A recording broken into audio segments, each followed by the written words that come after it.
Shin Se-min, and these are the stories we're following at this hour. Pulling all the strings to make it happen for the summit next month, North Korea's most trusted aide wraps his meeting with his U.S. Secretary of State and is to head to Washington to see President Trump. Over at the border village of the two Koreas, officials are having that postponed meeting as we speak, a follow-up to a promise made between the two leaders in April. Signaling mixed idea, South Korea's GDP expanded a seasonally adjusted 1% on quarter in the first 3 months this year, and the country's inflation logging 1.5% in May. We begin this morning with the high-stakes talks in New York between the North Korean leader's right-hand man Kim Yong-chol and America's top diplomat Mike Pompeo. Speaking at a press conference Thursday afternoon local time, Pompeo said he's confident their teams in Singapore and at the border village of Panmunjom working with their North Korean counterparts to prep for the North Korea-U.S. summit are going in the right direction.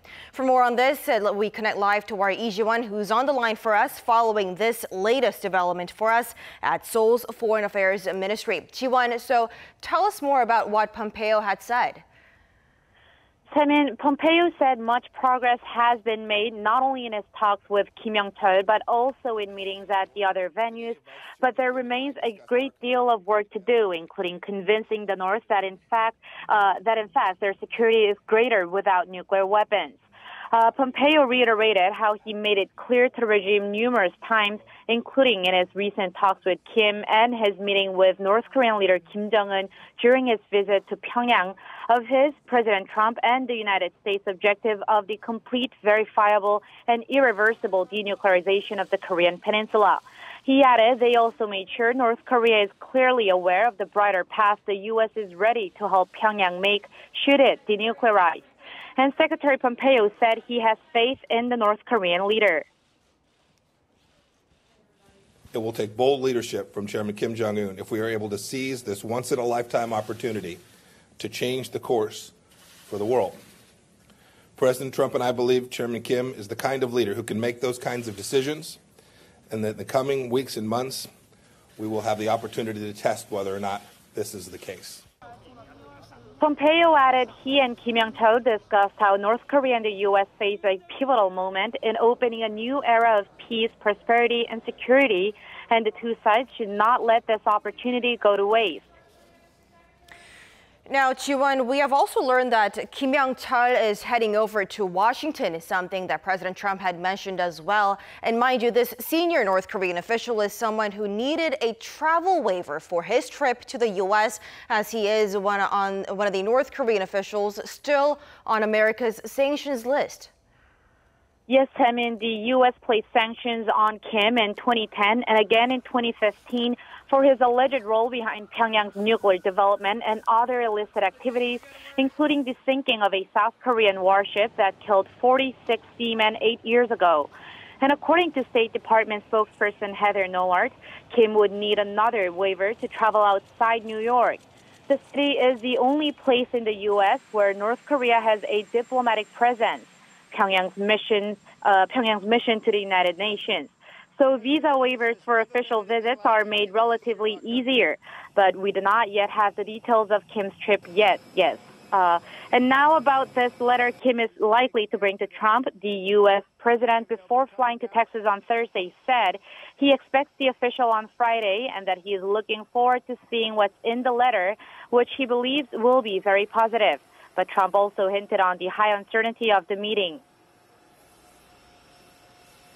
I want it to be meaningful. It doesn't mean it gets all done at one meeting. Maybe you have to have a second or a third, and maybe we'll have none. But it's in good hands. Now, that's all from me for now, but I'll be back with more updates. Thank you, our Lee Ji-won standing by at the Seoul's Foreign Affairs Ministry with that latest development. Now, over at the inter-Korean border village of Panmunjom, officials from the two sides are holding their high-level talks, the first round since the April 27th summit between President Moon Jae-in and North Korean leader Kim Jong-un. A lot of topics to hammer out as the two Koreas are expected to discuss ways to carry out plans stipulated in the summit agreement, the Panmunjom Declaration. We have our Unification Ministry correspondent Oh Geun-hye, who's been following today's high-level talks for us this morning, and she joins us live at Seoul's office for the Inter-Korean Dialogue. Geun-hye. Good morning, Semin. We're expecting the inter-Korean high-level talks to have started just now. The talks were scheduled to begin at 10 a.m. Korea time at the Peace House on the South Korean side of the border village of Panmunjom. The South Korean delegation left the office for the inter-Korean dialogue early this morning. Take a listen to what they had to say. Through our third high-level talks today, we'll do our best to quickly carry out what was agreed between the two Koreas at the first and second summits, as well as create a favorable environment for the North Korea-U.S. summit. Seoul has a 5-member delegation led by Unification Minister Cho Myung-kyun, and Pyongyang, too, has a 5-member delegation led by Lee Sun-kwon, the head of the North's Inter-Korean Affairs Committee. Vice ministers of Seoul and Pyongyang in charge of transport and the railways, as well as those in charge of sports, are attending today's talks, which hints the two Koreas will discuss linking the existing railways and forming joint teams for the Asian Games to be held in Indonesia this August.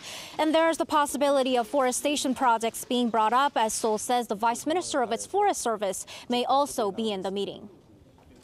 Now, Geun-hye, what else can we expect to be discussed today? Now, you've mentioned some of the agendas that'll top today's talks, but also this is in tune with something that the leaders of Seoul and Pyongyang set out a number of plans, that is, in their April 27th summit agreement, and today's talks are to carry them out. That's right. We're actually expecting a plethora of issues to come up today. There are just too many issues to be discussed between the two Koreas. Before leaving, Seoul's Unification Minister laid out some key talking points for the day. Take a look. I believe we'll put a lot of emphasis on the June 15th joint event, as we don't have much time left, as well as the issue of establishing a joint liaison office in Kaesong. We'll also try and set schedules for inter-Korean Red Cross talks, sports talks, and military talks. At their summit in April, the leaders of Seoul and Pyongyang agreed to hold military talks before the end of May to lower tensions in Red Cross talks as soon as possible to resume reunions for families separated by the Korean War. But the schedules of these talks have been delayed as the high-level talks that were 2 weeks ago were called off. So the family reunions especially are expected to top the agenda because the date of the event has already been fixed for August 15th, and it takes 2 or 3 months to identify and register the family members. Another urgent matter is the June 15th event. The leaders of South and North Korea agreed to hold joint events on major shared dates, the first date set being June 15th. But because of a flurry of unexpected happenings here on the Korean Peninsula, not much progress has been made regarding the event. And as stipulated in the Panmunjom Declaration, Seoul and Pyongyang will discuss establishing a joint liaison office in the North Korean city of Kaesong, where officials from both Seoul and Pyongyang will be stationed. Semin. Thank you. Our Oh Geun-hye at Seoul's office for the Inter-Korean Dialogue. Moving on, Russian Foreign Minister Sergei Lavrov appears to have been busy during his stay in Pyongyang. He met with North Korean leader Kim Jong-un, marking the first meeting between the head of North Korea and a Russian official. And during his meeting with Kim, the two leaders discussed bilateral relations and agreed to hold a summit by the end of this year. Our Park Hee-jun with more. North Korean leader Kim Jong-un says his will for denuclearization on the Korean Peninsula remains unchanged, consistent, and fixed. According to the North state-run Korea Central News Agency Friday, Kim made the remarks during his rare meeting with Russian Foreign Minister Sergei Lavrov on Thursday. Expressing hope for North Korea-U.S. relations and a resolution to the nuclear issue on the peninsula, Kim said denuclearization must be solved step by step and that it must be achieved through effective and constructive negotiations. Russia supported North Korea's commitment to nuclear disarmament and wished for success. KCNA also reported that North Korea and Russia agreed to hold a bilateral summit this year to boost ties and commemorate their 70 years of diplomatic relations. The Russian diplomat also delivered a letter from Russian President Vladimir Putin to Kim Jong-un. The details of the letter were not revealed, but it's likely to have included a message related to the proposed summit between Kim and Putin. The decision to hold that summit, made just 2 weeks before the landmark summit between North Korea and the U.S., is seen as a move to keep Russia relevant in the flurry of diplomatic activities surrounding North Korea. Park Hee-jun, Arirang News. And another regional player is marking its presence known amid the flurry of diplomacy on North Korea's denuclearization. On the North Korea-U.S. pre-summit talks happening in New York, China's foreign ministry says it fully supports efforts made by both sides to demonstrate goodwill and engage in positive interactions. Here's Chinese foreign ministry spokesperson. We think it's necessary to attach importance to and solve North Korea's reasonable security concerns while pushing forward denuclearization, which should be realized along with establishment of a long-term effective peace mechanism for the peninsula. She also added that China, as a major party concerned to the Korean Peninsula issue and a signatory to the armistice agreement, will continue playing its part to that end.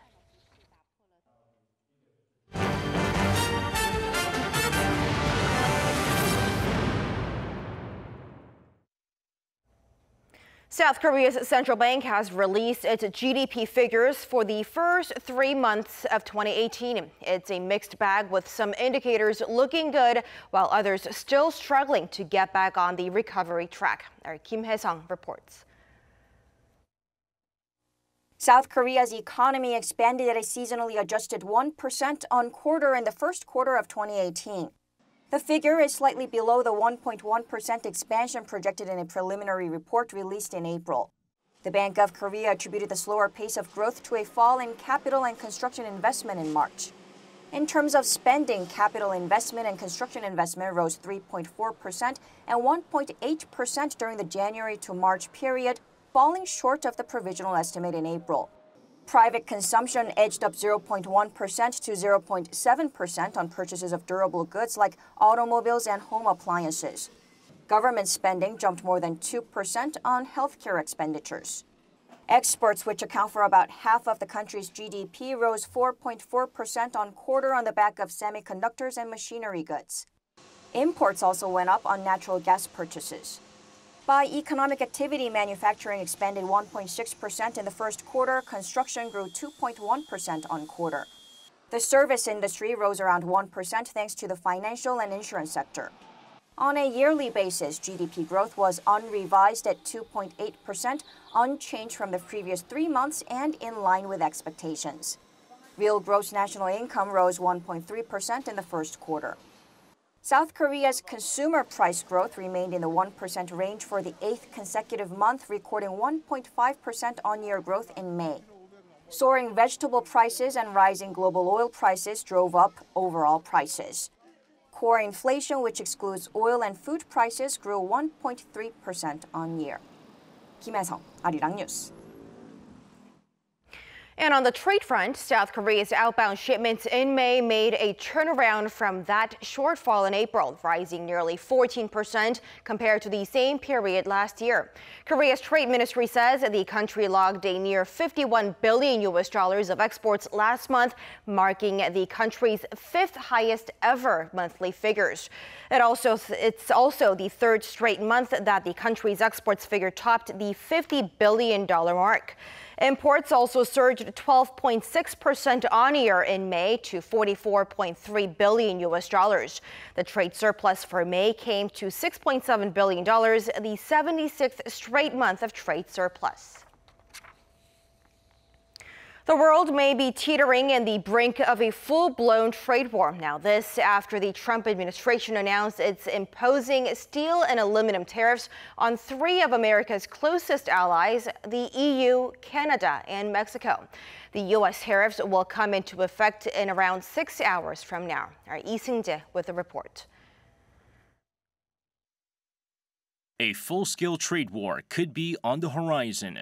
The U.S. is imposing tariffs on aluminum and steel imports from the EU, Canada, and Mexico, a decision that's overshadowing a gathering of G7 finance ministers and central bankers. The decision ends months of uncertainty about possible exemptions and is sending a chill through financial markets around the world. U.S. Commerce Secretary Wilbur Ross says the 25% tariff on steel imports and 10% tariff on aluminum imports will be imposed on the EU, Canada, and Mexico starting at midnight Eastern Standard Time.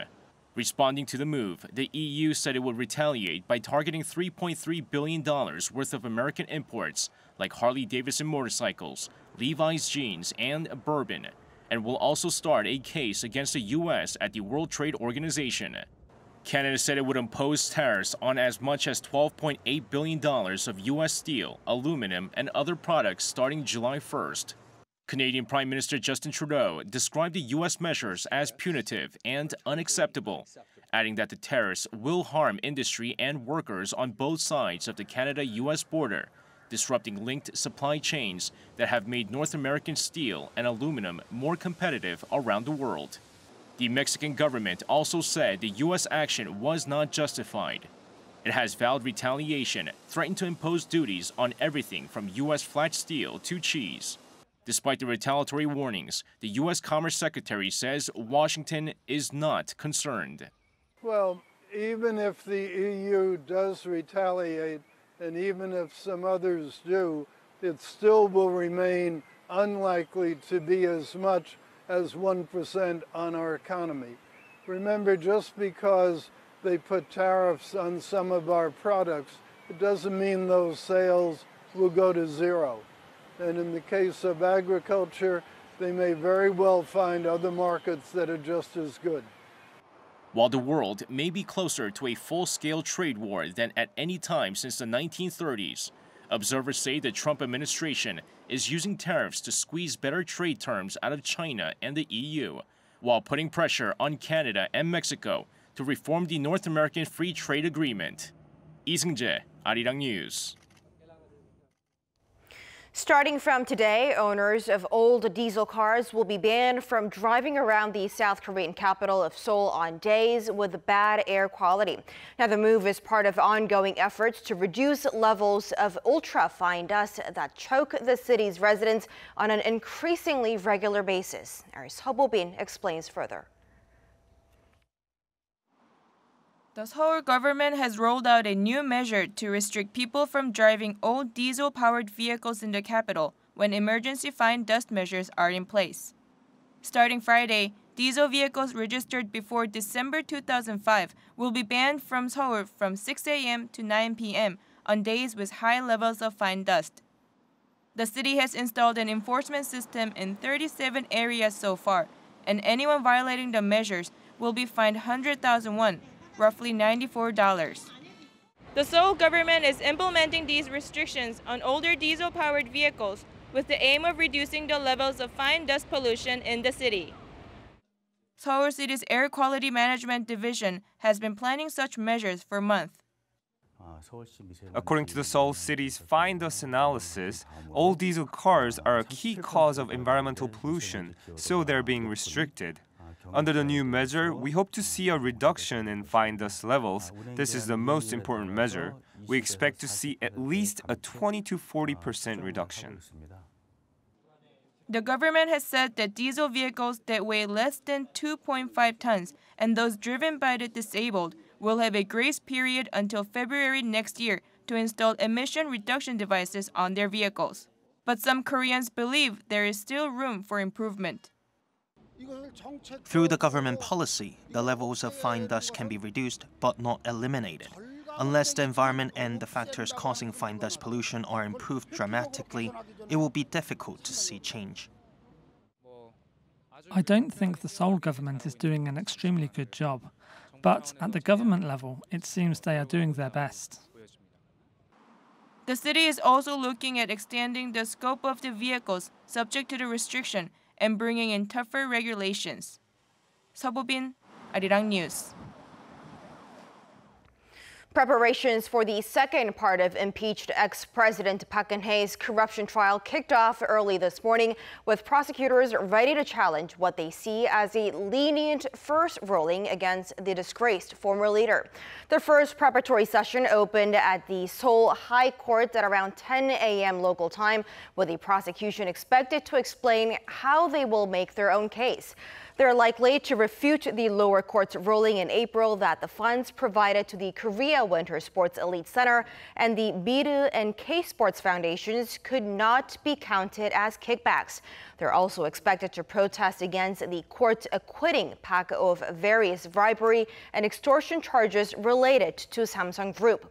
The former leader was handed a 24-year prison term and a fine of $16 million for various corruption charges, and the 66-year-old has not filed an appeal against the first ruling, but will be represented by 3 state-appointed attorneys at today's hearing.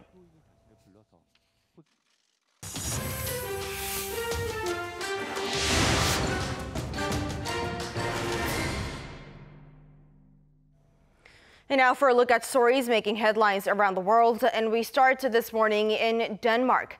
The country's parliament has passed a law that bans wearing face-covering garments in public, and this would mostly affect Muslim women who wear Islamic veils.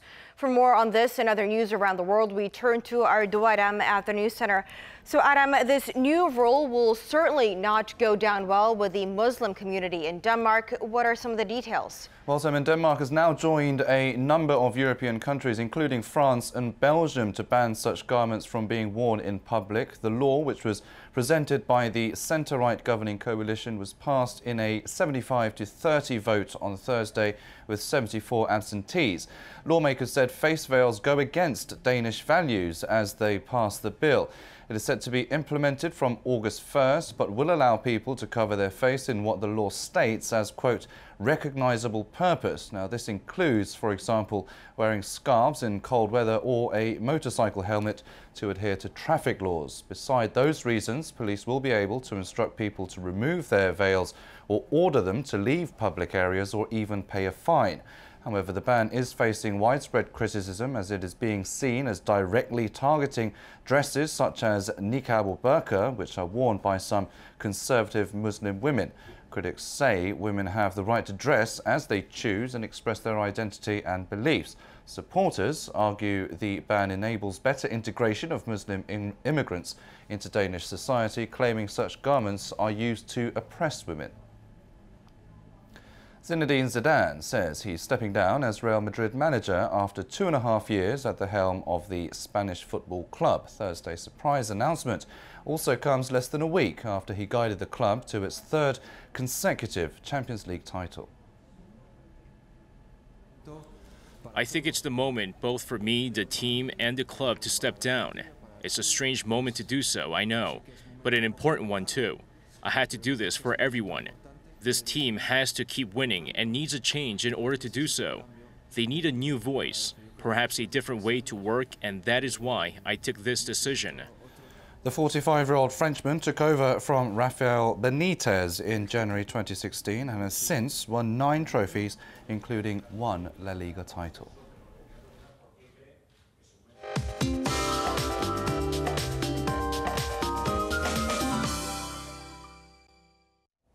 Good morning. We'll have a scorching start to June with strong sunshine all day here in Korea. And most parts of the country will have highs in the 30s, so enjoy this breezy morning before it gets too hot in the afternoon. So how hot will it get? Seoul and Gyeongju will get up to 30 degrees Celsius. Chuncheon, Daegu, Daejeon, and Gwangju will make it to 31 degrees under sunny skies. So it does look to be a hot Friday afternoon with very high UV rays and strong sunshine. So try to take it easy and drink plenty of water. One sign that summer is almost here is the major beaches are opening up. I will have details on that in my next weather report. And the summer heat will continue for the time being under mostly sunny skies. That's Korea for you, and here's international weather for viewers around the world.